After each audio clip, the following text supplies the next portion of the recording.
पूर्णिमा तिथि का हिंदू धर्म में विशेष महत्व है। इसे धनदायक और संतानदायक व्रत माना गया है। जो लोग पूरे विधि विधान से पूर्णिमा का व्रत करते हैं और पूर्णिमा के दिन चंद्रमा को अर्घ्य देते हैं, उन पर भगवान विष्णु और माता लक्ष्मी की विशेष कृपा होती है। आइए जानते हैं पूर्णिमा व्रत की कथा। द्वापर युग में एक समय की बात है कि यशोदा जी ने कृष्ण से कहा, हे कृष्ण, तुम सारे संसार के उत्पन्न करता, पोषण तथा उसके संहार करता हो। आज कोई ऐसा व्रत मुझसे कहो जिसके करने से मृतलोक में स्त्रियां को विधवा होने का भय न रहे तथा यह व्रत सभी मनुष्यों की मनोकामना पूर्ण करने वाला हो। श्री कृष्ण कहने लगे, हे माता, तुमने अति सुंदर प्रश्न किया है। मैं तुमसे ऐसे ही व्रत को सविस्तार कहता हूँ। सौभाग्य की प्राप्ति के लिए स्त्रियों को अर्थात 32 पूर्णिमाओं का व्रत करना चाहिए। इस व्रत को करने से स्त्रियों को सौभाग्य संपत्ति मिलती है। यह व्रत अचल सौभाग्य को देने वाला और भगवान शंकर के प्रति मनुष्य मात्र की भक्ति को बढ़ाने वाला है। यशोदा जी कहने लगी, हे कृष्ण, सर्वप्रथम इस व्रत को मृतलोक में किसने किया था, इसके विषय में विस्तार पूर्वक मुझसे कहो। श्री कृष्ण जी कहने लगे कि इस भूमंडल पर एक अत्यंत प्रसिद्ध राजा चंद्रहास से पालित अनेक प्रकार के रत्नों से परिपूर्ण कार्तिका नाम की एक नगरी थी।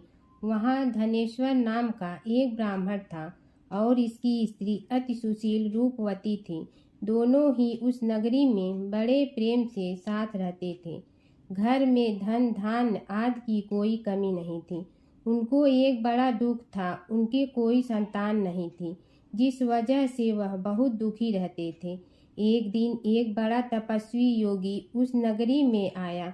वह योगी बाकी सभी घरों से भिक्षा मांगकर भोजन किया करता था, लेकिन उस ब्राह्मण के घर से भिक्षा नहीं मांगा करता था।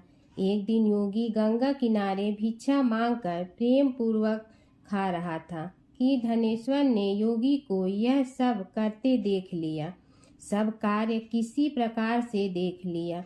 अपनी भिक्षा अनादर से दुखी होकर धनेश्वर योगी से बोले, और सभी घरों से भिक्षा लेते हैं, परंतु मेरे घर की भिक्षा कभी भी नहीं लेते, इसका क्या कारण है? योगी कहने लगा कि आपके धर्म हमें इस बात की आज्ञा नहीं देता है, क्योंकि अभी आप गृहस्थ जीवन में एक सुख से वंचित हैं। आपके घर संतान होने पर मैं आपके घर से भी भिक्षा स्वीकार कर लूँगा। उन्होंने कहा कि जिसे संतान नहीं है उसके घर से भिक्षा लेने से मेरे भी पतित हो जाने का भय है। धनेश्वर यह सब बात सुनकर बहुत दुखी हुआ और हाथ जोड़कर योगी के पैरों पर गिर पड़ा तथा दुखी मन से कहने लगा कि आप मुझे संतान प्राप्ति के उपाय बताइए। आप सर्वज्ञ हैं, मुझ पर अवश्य ही यह कृपा कीजिए। धन की मेरे घर में कोई कमी नहीं है, लेकिन मैं संतान न होने के कारण अत्यंत दुखी हूँ। आप मेरे इस दुख का हरण कीजिए। यह सुनकर योगी कहने लगे, तुम चंडी की आराधना करो। घर पहुंचकर उन्होंने यह सारी बात अपनी पत्नी को बताई और खुद वन में चला गया। वन में पहुंचकर उसने चंडी की आराधना की और उपवास किया।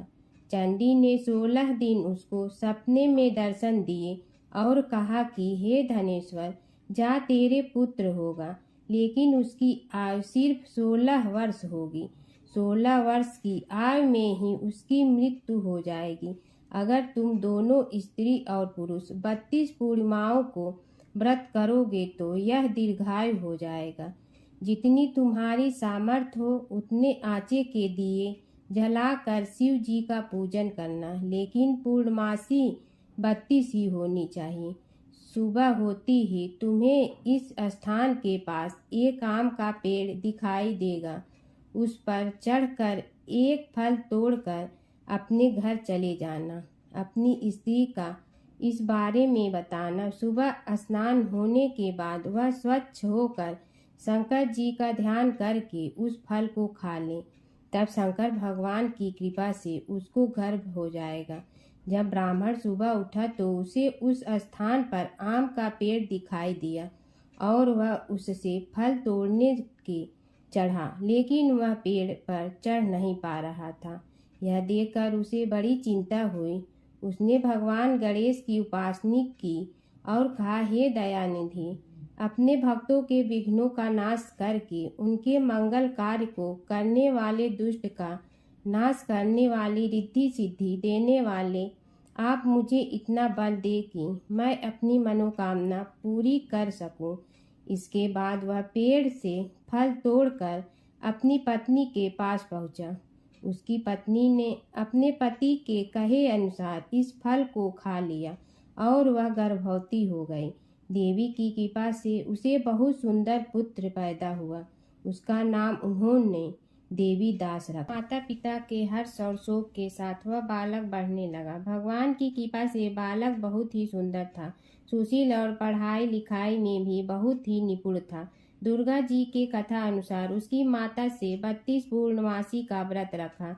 जैसे ही 16वां वर्ग लगा, दोनों पति पत्नी बहुत दुखी हुए, कहीं उनके पुत्र की मृत्यु न हो जाए। उन्होंने सोचा कि अगर उनके सामने यह सब हुआ तो वह कैसा देख पाएंगे।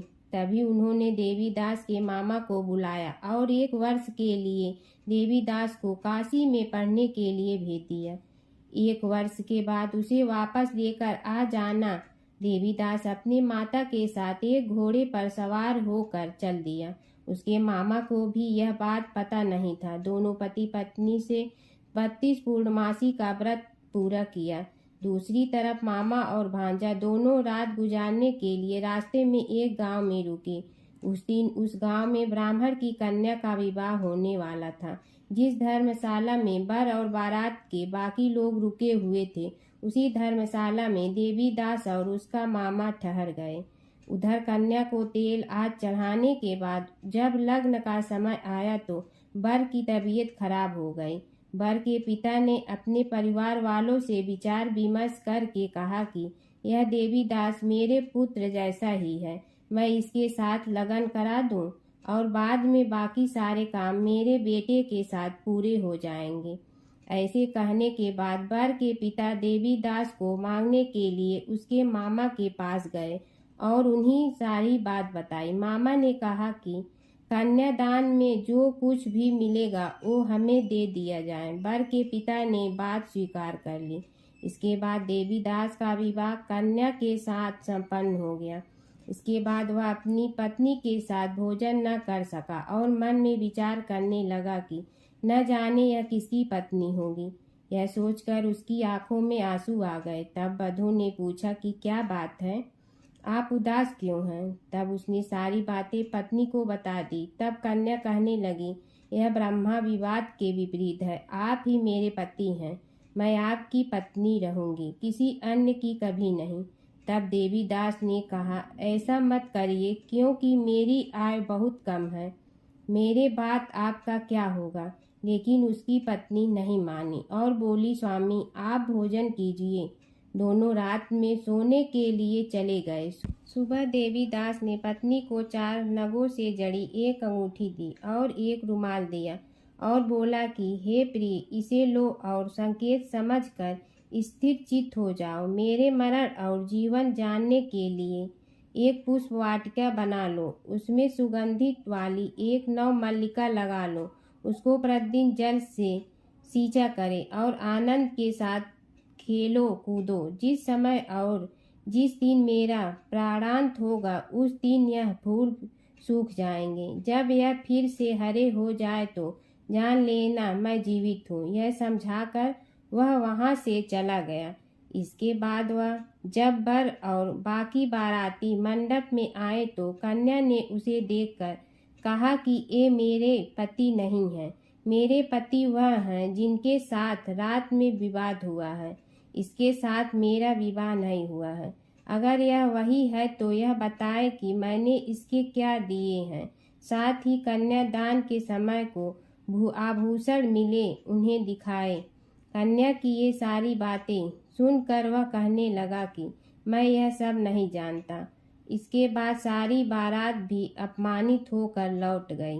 भगवान कृष्ण बोले, हे माता, इस प्रकार देवी दास काशी चला गया।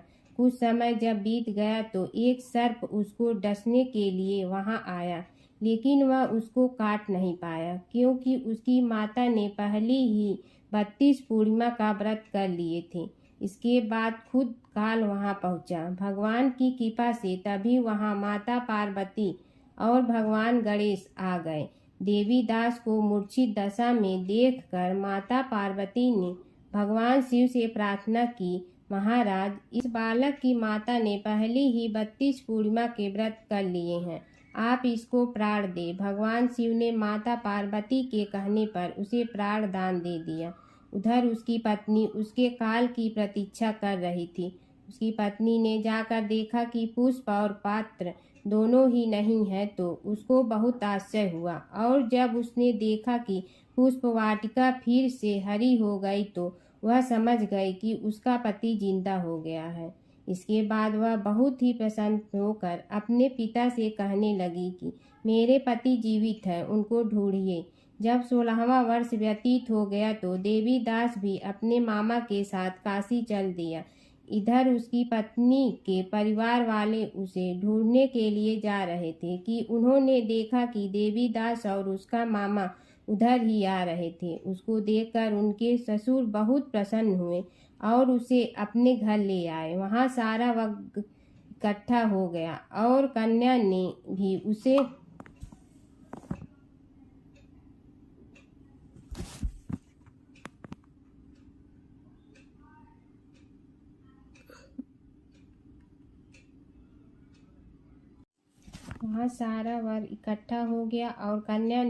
पहचान लिया। देवी दास ने इसके बाद अपनी पत्नी और मामा को लेकर वहां से चल दिया। उसके ससुर ने भी उसे बहुत धन दहेज दिया।